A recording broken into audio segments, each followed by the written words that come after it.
Hey, welcome this week. I just wanted to share a little bit more with Pastor John about digital ministries and how the Empower initiatives really help supercharge that. You know, back in 2024, we sent out a survey to our church family to take a pulse on how our church is feeling and doing spiritually and personally. And, you know, the results of that was jarring and just eye-opening for us.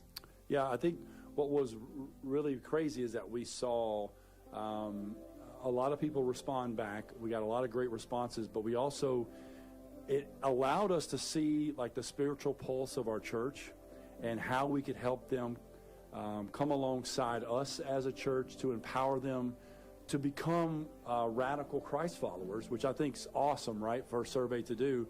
But it also, what it really helped us is it gave us actionable steps to actually help people grow in their faith. Man, you know? so what did the results, what were the results that gave us those steps? Yeah, I think what's the staggering thing that I saw, 66% of the people that took that survey said, really as a church, we had not really helped them kind of find that purpose, right? That life purpose in their calling in ministry, which that's a lot. Yeah, in the kingdom, right? That's a lot of people.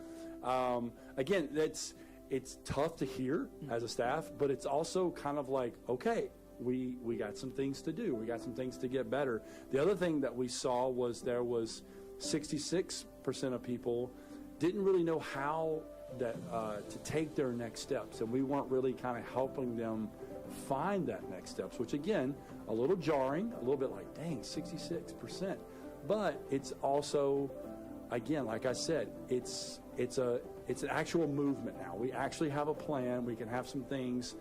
And what we're going to talk about today is like how the digital ministry, which is very new to the church, right? How that actually helps people. Even before COVID, this was kind of starting, this new like online service and all those kind of things at a church we saw like big trends in that. But we also, what we saw is that the people of the church begin hanging out in these digital spaces, you know, like Instagram and Facebook and TikTok and all of those things. And so this trend has been happening for years, and we've got to make sure that we're coming alongside that and meeting people in those spaces. So, John, what I hear you saying is we can't ignore the digital landscape. Like, this is a big channel of ministry. It's not just something we do on the side of ministry. This is where people are. They're living. They're doing their breathing there, meeting their friends there. That's exactly right. Like to ignore this means we're going to miss out on helping people grow spiritually and actually connect people to Christ. And so if we continue to ignore it, we're going to miss out. You know, in fact, I mean, people, even the things that we found staggering about our statistics, the 66% and the 67%, people asking those questions, they're actually going to AI and asking AI what are my next steps? You know, what is my life's purpose? And as we know and they're kind of taking that as like God's word. They're actually looking at it going, okay, this is my plan. And they've actually just Googled it and AI spit out the information. And we know that's not a great plan for someone's life, man, right? That's crazy. That's crazy, taking right? AI as the voice of God. Yes, and so what we have to do is that we have to kind of change our digital ministry and how we're doing it now currently. We got to get better at it. So, John, tell me what that evolution, those changes in digital ministry really look like, because it doesn't sound like we're just cutting up sermon clips and posting announcements online anymore. Yeah, no, 100%. That can't be the only thing we're doing. Those are good. Those are encouraging.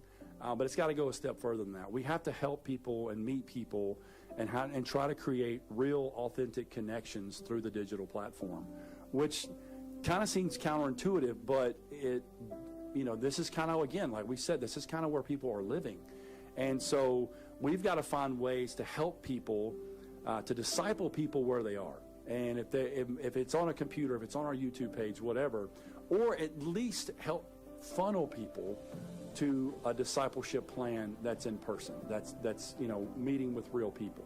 So we have to look at it one of those two ways, where we're going to actually disciple people or try to funnel them into that. And that will hopefully make them feel really connected to Cedarbrook or to a life group, or you know what I'm saying. So those are the two spaces that I think we kind of got to meet people. John, I really love that distinction that you're making. We're discipling people where they are, Yep. where the content is, Monday through Saturday, because they're not in the building, they're not in the church. No, they're not. But also the people who are online looking for things, looking for answers, looking, like you said, asking AI, answers from God, right? Like this is kind of crazy to me.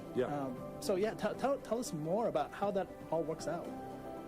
Yeah, so our goal by the end of next year is to have systems and teams in place that are going to be creating high-quality content that will help people engage online and in social media platforms. So that's kind of the direction we're going, and we need people's help to come alongside us to do that, honestly.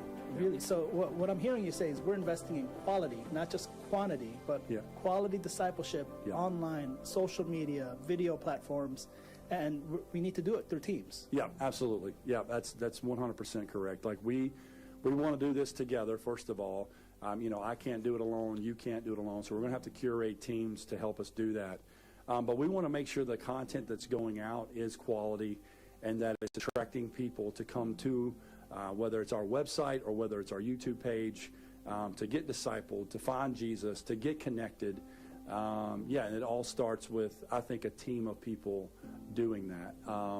And so what we would really like to see is that when AI starts curating those answers through the internet, they find our biblically sound information, and that's what it's actually regurgitating to people, is that type of information. And so and I think it all starts now. It all starts with us shifting our gear to this new idea on how we look at the digital platform. And we just need people to come alongside us to do it. So this is a big shift in how we do church. Absolutely, yeah. And again, I don't think it'll ever replace us coming together as a church family, but we also have to be mindful that this isn't the only way people are taking in Christian faith or Christian ideas or discipleship or even people who are curious with their faith, right? We've been saying that, curious, people who are spiritually curious.